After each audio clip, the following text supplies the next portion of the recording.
Do you get all tongue-tied when someone asks you what you do? Or does it flow naturally and easy for you so that they go away with the right idea? Well, stick with me, because this week I want to help you to attract the right people into your world with your message.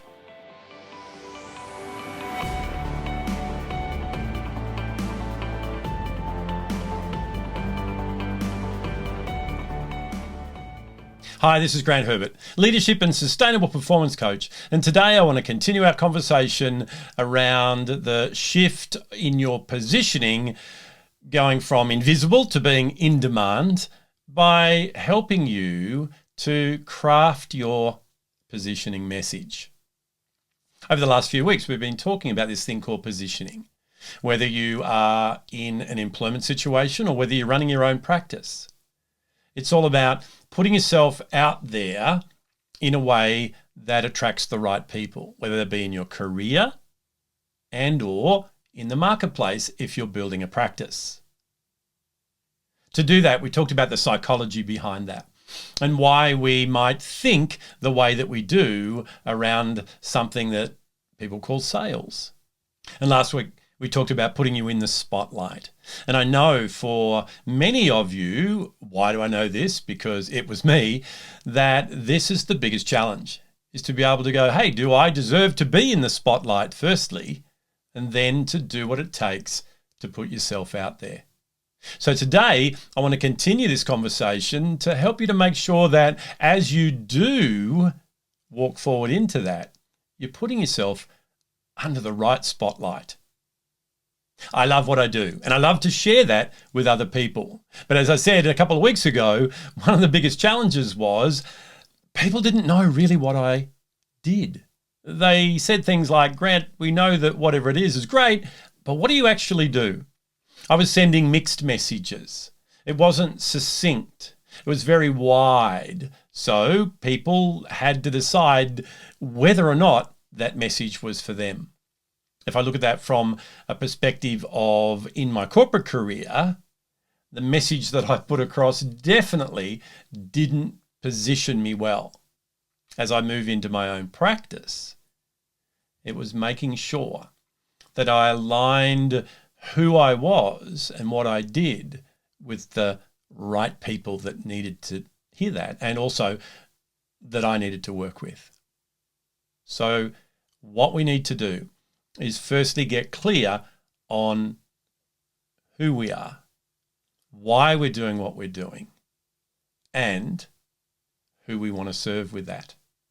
One of the exercises I get my clients to do in this area is I tell them that if I was to give you 15 minutes, and that's all you had, but in that 15 minutes, you had an audience listening to you that was global. Every single person on the planet who had some sort of smart device or computer or television could actually see and hear what it is that you had to say.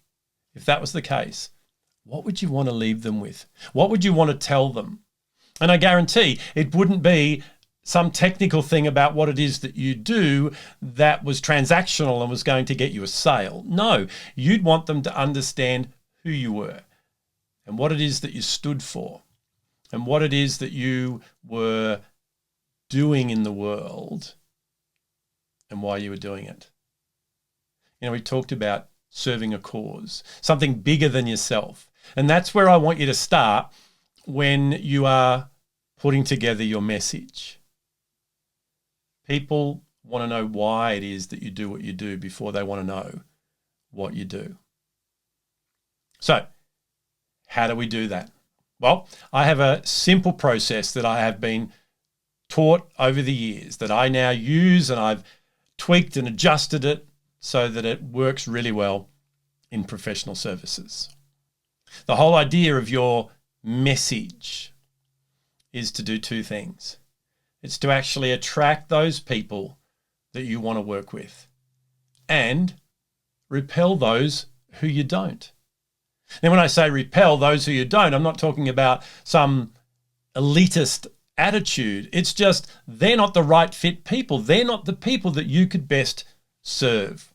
And this is how we go from that wide message that gets drowned out with everybody else's into something very, very succinct.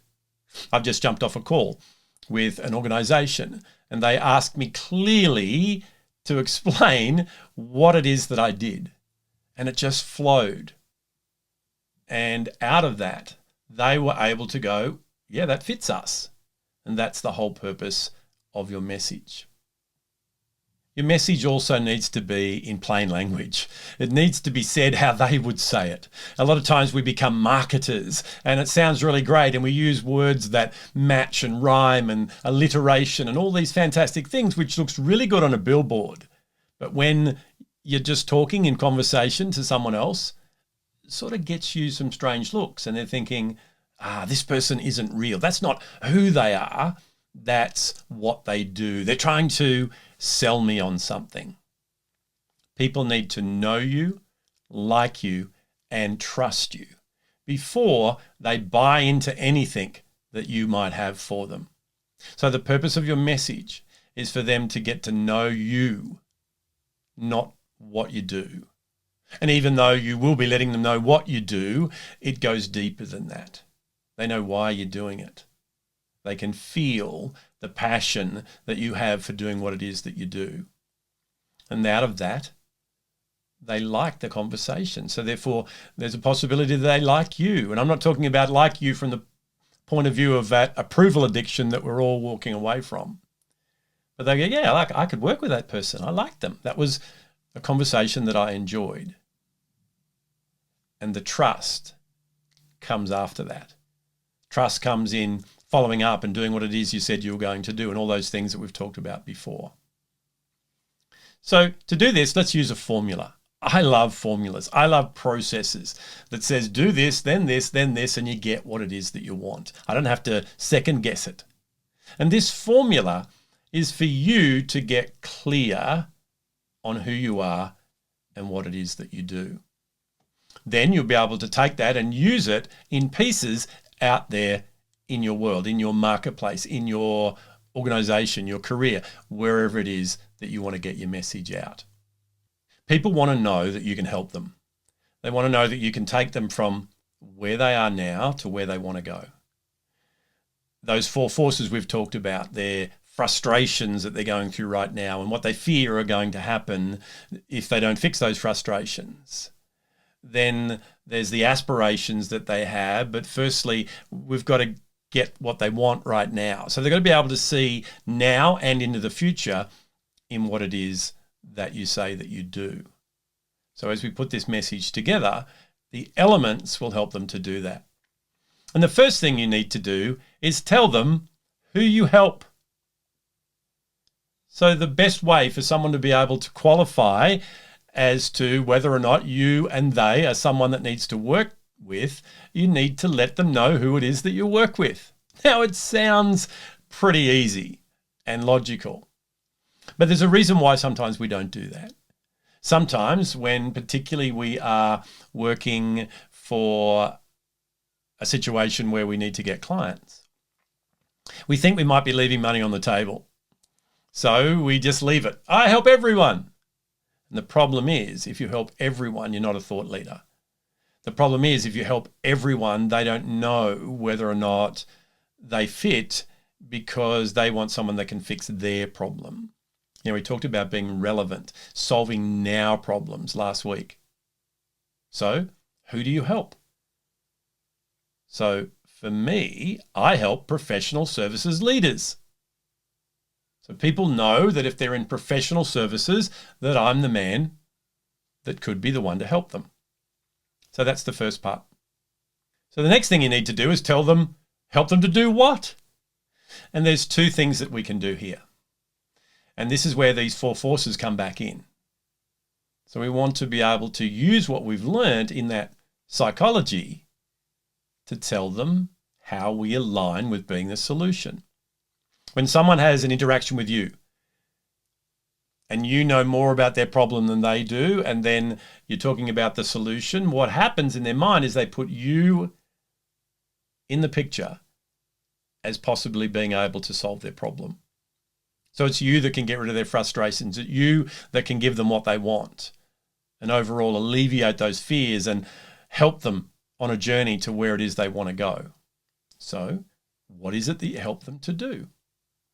So for me, I help them to increase their influence, their income, and their impact without all the stress and conflict. And that's the next element that we want to talk about. We want to talk about, well, what is it that you take away from the process?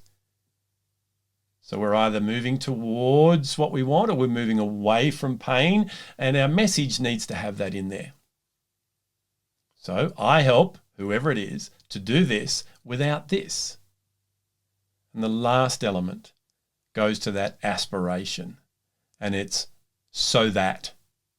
So whatever it is that is your perfect fit client or the people you want to work with or the area that you want to work in your career, in your profession, you need to understand what it is that they want long term. Because all this preliminary upfront of I help to do this without this is not of any value unless it actually takes them on the journey. So I help whoever it is to do whatever it is you help them to do without whatever they don't want to do, so that they get what they want longer term. That's the message that you want to get across. So now that you've got all that together, what I do want to help you with here is that this isn't what is used to be called an elevator pitch. In fact, I think people still call it that. You are probably never going to have a conversation with people and go, I help to do this without this so that they get that. It's too much information. But what it's doing, it's letting you understand who you help and what you help them with and why they want you to do that. And that's the key to you being able to position yourself. It's the key to you being able to put yourself in the right places, to speak on the right stages, to talk about the right issues, because you've got clarity. You know what type of people you need to put that message in front of, and it's going to help them to stop scrolling and see you, because you're standing out, you're speaking their language, you're using their language palette as we've talked about. So what is your message? Firstly, what's your higher purpose? Why are you doing what you do? And then out of that, use the formula that I've just given you to craft your positioning message. That's what sets you apart. That's what takes you from carbon copy credentials to being you and to get people's attention. Well, that's it from me for another week. Join me again next week as we continue to work through these 9 crucial shifts and we step into another one of those areas, and that is productivity. I'll see you then.